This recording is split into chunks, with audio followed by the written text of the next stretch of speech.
This ain't them. My folks don't play with me. I'm gonna let a lot of people down from the choice that I'm about to make. I've been asked to leave it alone. It's been said that people got a short attention span. They're not gonna be thinking about this shit in the next 3 hours, 3 days. Move on, let it go. Take the high road. You're a star. Your stage is big. Envy. You know how you said, I don't give a fuck about nothing. If anybody disrespect my wife, and then you ran down all your kids' names, you said, I don't give a fuck who you are, what it is. When it comes to my wife and my family, I don't play no games. You goofy ass. No one has disrespected your wife and your family more than you. You know the most dangerous thing about me? Is I know what I know about the level you took it to. I'll leave it at that. So all of a sudden, when it comes to your wife and your family, that's off limits. I don't play no games. I'll fucking be ready to shoot, stab, and kill when it comes to my wife and my family. But nigga, no one has violated and disrespected the shit out of your first lady and your family more than you. Put a pin in that.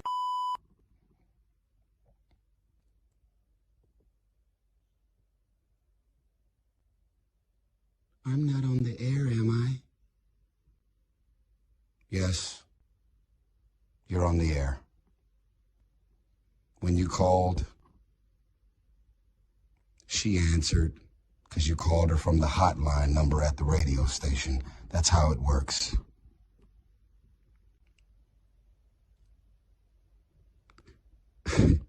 Everybody can see through the Let me explain something to you, sir.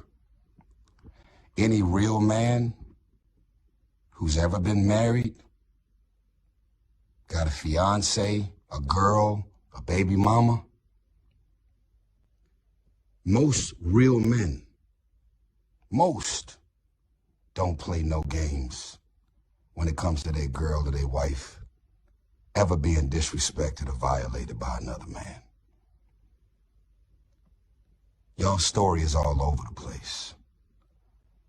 It's so all over the place that y'all don't even realize that what you said at 5:01 is very different than what you're saying at 5:03. DJ Envy, you know how much your net worth is, right? You know you don't have a prenuptial agreement in place, right? You know you got about 6 or 7 kids, right? You know that everything about everything pertaining to your world was about to come crashing down. And for some random, strange, odd, unexpected reason, I did exactly what God told me to do. And they say that no good deed shall go unpunished. And I'm experiencing this right now in real time. You know why your wife called into the airwaves, bro? Because you got exposed in your living room. When I said, how convenient, you could not sit there and look me as a man in my eyes and tell me with real honesty and integrity why my divorce has been a mockery and a funny joke and a topic of discussion at the Breakfast Club. You and Charlemagne talking about mental health awareness. Are we going to be advocates for mental health awareness, or are we out here trying to f people mental health up because you're giving out donkeys of the day and attacking people and going into people's issues and breakups and marriages and financial traumas and all of the things. Yeah, you got a job to do. I got it. You're in radio. You got to report the news. I got all that. I got it. But you cannot be pumping and perpetuating mental health and mental health awareness and then be out here fucking people mental health up. I don't have mental health issues. I had a mental health breakdown because I was given psych meds that had extreme adverse effects. If I'm in a studio and smoking weed, you'll see me sleep on the couch. I don't smoke, I don't drink, I don't do anything. Anything that has to do with me being exposed to anything, I'm gonna be wiped out. You got a bottom line about never disrespecting your wife and never disrespecting your family. That's a general consensus. I think every man in the world feels that exact same way. But ask your how do you disrespect your wife and your family the most and try and hold another man to a particular standard? And how do I go above and beyond to be used to step in to do whatever it is that I did to try and help? You guys ultimately still did all the work. You guys still decided to stick to your vows. Let me remind you, through thick and thin, for better, for worse, sickness and health till death do us part. We can say a lot of things, but we can't say that you ain't got a real wife over there that's really got your back. Whatever it is that I did to try and help, you guys ultimately still did all the work. You guys still decided to stick to your vows. Let me remind you, through thick and thin, for better, for worse, sickness and health till death do us part. We can say a lot of things, but we can't say that you ain't got a real wife over there that's really got your back, because she's still with you now.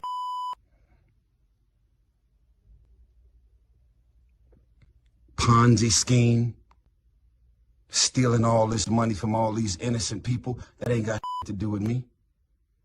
What you did behind her back, with the 1, with the 2, with the 10, that ain't got nothing to do with me. See, you're a manipulator, you're a gaslighter, and you're also one of those great undiscovered actors. What does that mean? How the fuck are you living a double, triple life, and your wife, who is completely innocent and sweet, had no sign and no indication whatsoever that you was out doing what it is that you was doing? You had to be one of the baddest I've ever known to cheat on your wife, ever. I mean, you nice with, you ain't leave a trail of popcorn down the hallway at all. Hats off to you.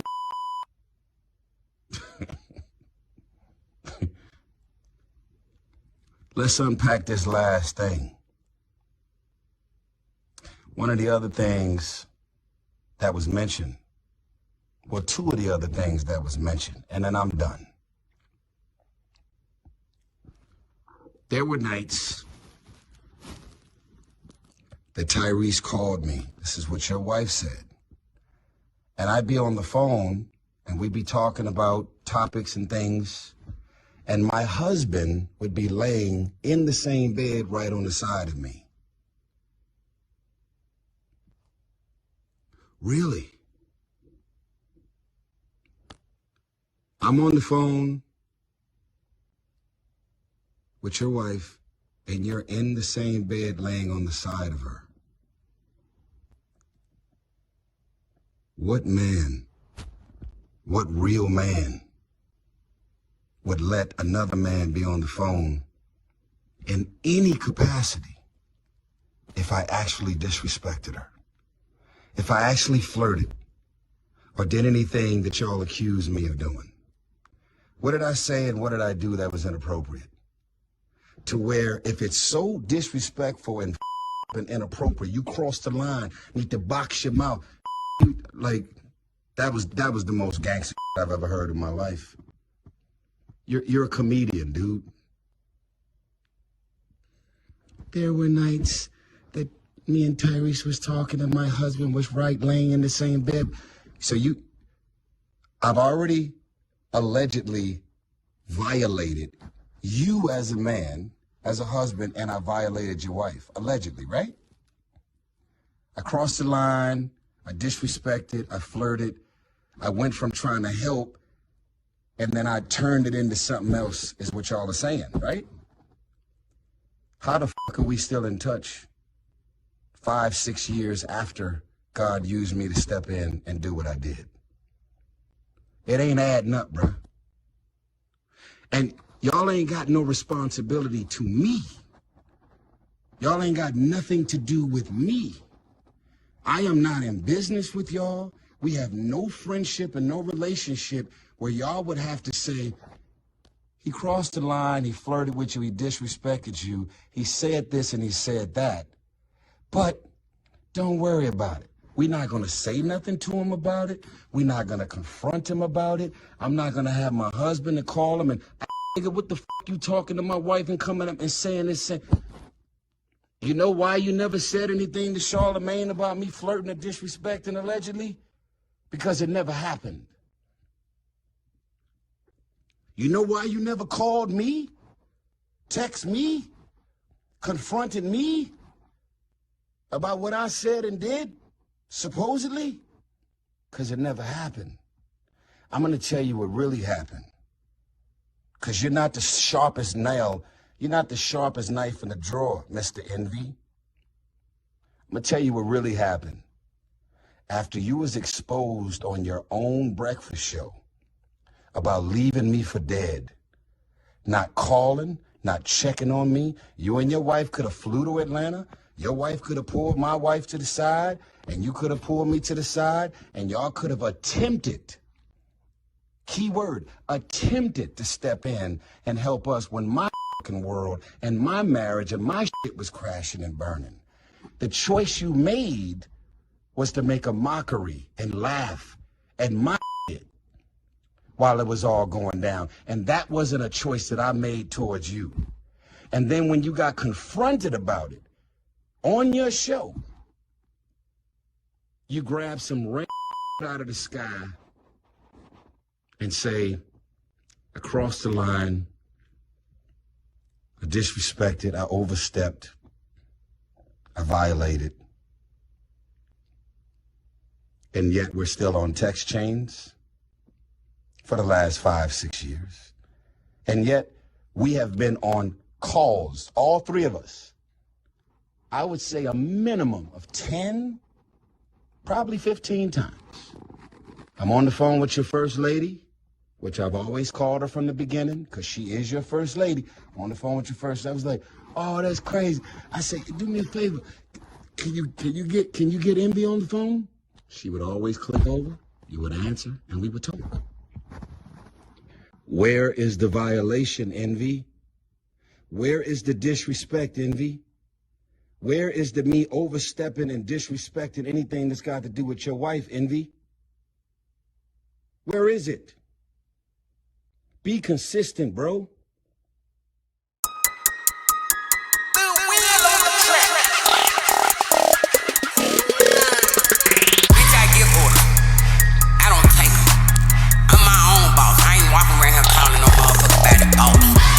Fuck you mean? This ain't that. My folks don't play with me.